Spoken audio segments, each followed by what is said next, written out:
এই যে নবপুত্তুর, হ্যাঁ বলো। তোর বাপের তেল কলও আছে নাকি? মা, ও মা, কি হলো কি, তোর মাকে আবার ডাকছিস কেন তুই? এই যে তোমার স্মৃতিশক্তির লোপ পেয়েছে সেটা মাকে জানাতে হবে না? তোমার কিসের বিজনেস তুমি সেটাই ভুলে গেছো, আমাকে জিজ্ঞাসা করতে এসেছো। একদম বেশি বকবি না বলে দিলাম। বেশি তো দূরের কথা বাপি, অল্পটুকু আমি বকছিলাম না, আমি তো আরামসে শুয়ে পড়ে নিজের কল্পনায় কাজ করছিলাম। তুমি তো এখনকার ফুড ব্লগারদের মতো হঠাৎ করে এসে যেচে আমাকে জোর করে জিজ্ঞাসাবাদ করছো। এরপর আমি যদি ছাঙ্গানি কাকুর মতো রেগে গিয়ে কিছু বলে ফেলি, অমনি দোষ হয়ে যাবে।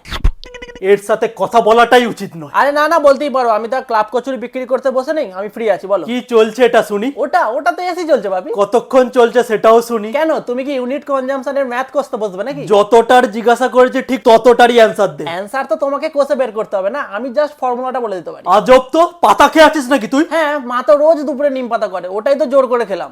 আরে পাঁঠা, জিজ্ঞাসা করছিস যে এসিটা কখন থেকে চালিয়ে আছিস তুই? ওই তো যখন থেকে গরম লাগছে। আর বলো না বাপি, বাড়ির বাইরে বেরোলেই মনে হচ্ছে তান্দুরি হয়ে যাবো। সূর্য মামা মনে হয় ঘুরতে ঘুরতে মাথা ঘুরে হচ্ছে ভুল করে বাড়ির পাশেই এসে গেছে। এই দেখ, গরমকালে গরম সারাদিনই লাগবে। হ্যাঁ, তো সারাদিনই এসি চলবে। ইলেকট্রিক বিলটা তাহলে কে দেবে শুনি? কেন, তুমি দেবে না? তাহলে কে দেবে, দাদা নাকি দিদি? জানতাম ভোটের আগে কিছু তো একটা সুবিধা পাবোই।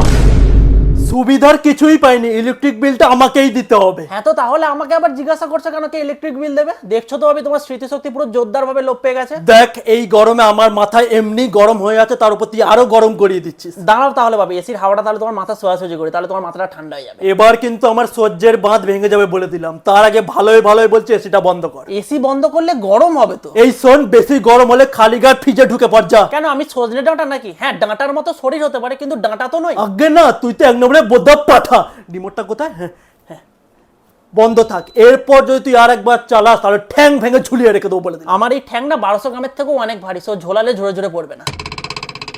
উফ, গরম হচ্ছে গো বাপি। গরমের সময় গরম লাগবে, ঠান্ডার সময় ঠান্ডা লাগবে, ইটস কমন। কিন্তু গরমের সময় ঠান্ডা পাওয়ার জন্যই তো এসি তৈরি করা হয়েছে বাপি। তাহলে আমরা তোদের মতো বয়সে গরমকালে কি করতাম? তখন তো এসি ছিল না আমাদের। সেই জানতাম এরকমই কিছু একটা বলবে। দেখো বাপি, তখন প্রকৃতি ঠান্ডা ছিল, এখন প্রকৃতি অনেক জোরদার গরম হয়ে গেছে। আর এর জন্য দায়ী কে? হ্যাঁ, গোটা পশ্চিমবঙ্গে আমি একমাত্র দায়ী। আমি একাই এসি চালিয়ে হচ্ছে মহা দোষ করে ফেলেছি, মহা পাপ করে ফেলেছি। আর এসি চালাবো না, ঠিক আছে? এই তো কি সুন্দর বুঝে গেছিস। সিলিং ফ্যান চালা, আরামে থাক। দেখো বাপি, এই প্যাচ প্যাচে গরমে কেউ যদি সিলিং ফ্যান চালিয়ে আরাম পায় তাহলে বুঝবে সে শুধু বাংলাতে নেই, বাংলা খেয়ে বাংলাতে শুয়ে পড়ে আছে।